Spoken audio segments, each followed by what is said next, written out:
Bonjour mes petits haricots, moi c'est Anna Banana, bienvenue sur ma chaîne et bienvenue pour ce premier épisode d'Entre les mailles, une série où je documente mon tour de France à la découverte des fibres textiles naturelles, paysannes et artisanales. Pour cette première saison, je me consacre à la laine, une matière avec laquelle je n'ai pas fini d'en découdre. Entre rencontres d'éleveuses, de bergères, de tondeuses, de trieuses, de fileuses, de feutrières, de tisserandes, et de couturière amoureuse de toison, je souhaite documenter mon quotidien de glaneuse de savoirs anciens et nouveaux autour du travail textile. Et je souhaite également découvrir le travail artisanal qui se cache entre les mailles de nos chaussettes tricotées préférées. C'est parti!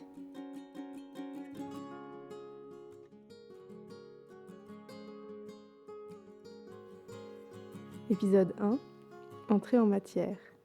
Une amie de la famille me raconte qu'elle a rencontré une fois une femme formidable qui savait transformer des toisons glanées à droite et à gauche en merveilleuses pelotes de laine. Elle allait même jusqu'à la confection d'accessoires, un travail de dingue. Inspirée par cette nouvelle, je décide de la contacter. Oui, allô Zorika ? Oui, bonjour, ce serait possible qu'on se rencontre ? On parle pendant 2 heures au téléphone et elle m'invite à me rendre dans sa ferme, près d'Évreux en Normandie. Je décide donc de passer 4 jours là-bas, du 15 au 18 décembre.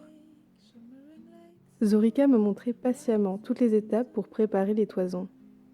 Elle m'a partagé du vocabulaire spécifique au travail de la laine, m'a montré comment trier les meilleures parties d'une toison, comment la laver.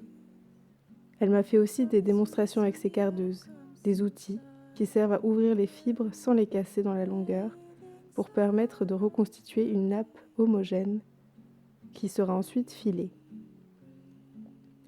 Elle m'a guidée dans les gestes, m'a transmis en me laissant essayer à mon rythme, de laisser à mes mains et à mon corps entier l'empreinte du travail au rouet.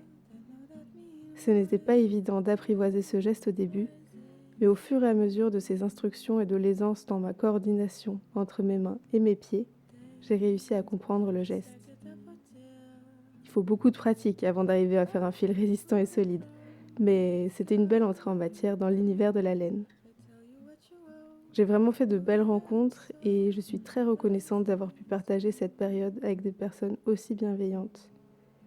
J'en suis ressortie avec beaucoup d'amour et de motivation pour continuer à découvrir et à me former dans cet art textile.